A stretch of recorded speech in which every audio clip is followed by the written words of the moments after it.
Hey guys, good morning. It's Monday, March 18th, and this is my weekly update. I have a client right now that's looking to purchase a home in Calgary, and I'm in the process of trying to help them decide whether or not they should port their current mortgage they have on their home over to the new house, or if they should break their mortgage and get a brand new mortgage and just pay the penalty. The reason I bring this up is that this one was a little bit of an extreme case that took me by surprise, and I thought it was worth sharing. This client has about $200,000 left on their mortgage with about 2 years remaining, so I figured that the penalty would probably be pretty reasonable regardless of where their mortgage was sitting. In this case, it's with CIBC. When they went to their bank to get quoted on their penalty, the bank quoted them a $17,000 interest rate differential penalty. When the client told me this, I immediately knew that something was wrong and that they needed to inquire a little bit further about how that calculation was being done. And not a surprise, when they went back to the bank, that penalty was shrunk from $17,000 to $5,600 just through the process of making an extra inquiry. I took a look at the $5,600 penalty and still thought it was a little bit steep, just knowing where the market has been for the last 4 years and how that calculation is supposed to be done. Now, the big problem is that there is not a standardized way of doing this calculation in the industry, which there definitely needs to be, because there's many different ways to do it, and in my opinion, some of the ways that the calculation is being done is not fair. In this case, even though interest rates haven't dropped very much at all since this client originally took their mortgage out 3 years ago, they're still getting quoted a pretty hefty penalty. And the biggest reason is that the banks like CIBC or the Big Six, and you'll notice on their website or on TV, they quote posted rates, and then when you get a discounted rate from them, you're essentially getting a very large discount off the posted rate.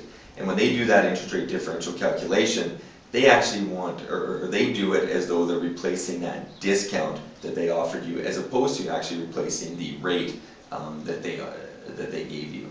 And the difference in that calculation is huge.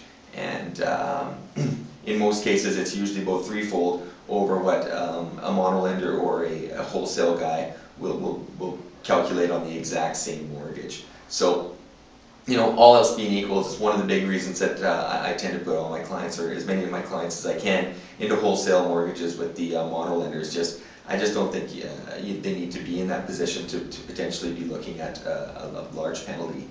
And in this case, I mean, even if the client chooses not to pay the penalty and to port their mortgage, it's important to also show that many times, even if you stick around with your current lender or the bank and do the port, they're actually going to build that penalty into the mortgage rate that they offer you on your new funds anyways. So even by sticking it out, not paying that penalty, a lot of times you end up paying it anyways.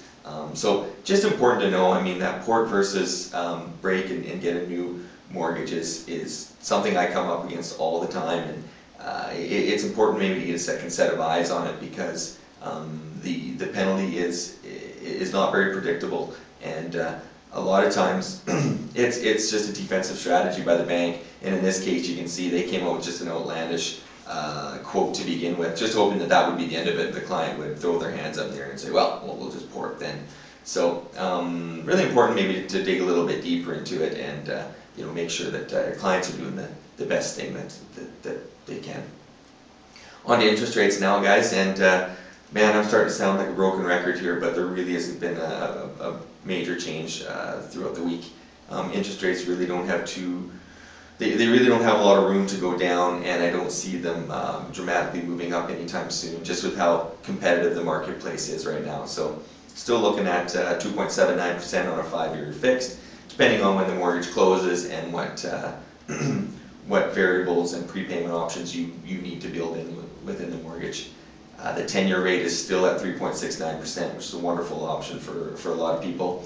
And the variable rate is still floating around 40 basis points below prime rate, which is about 2.6%. So still not a real big player in most people's eyes, but starting to get a little bit more fanfare.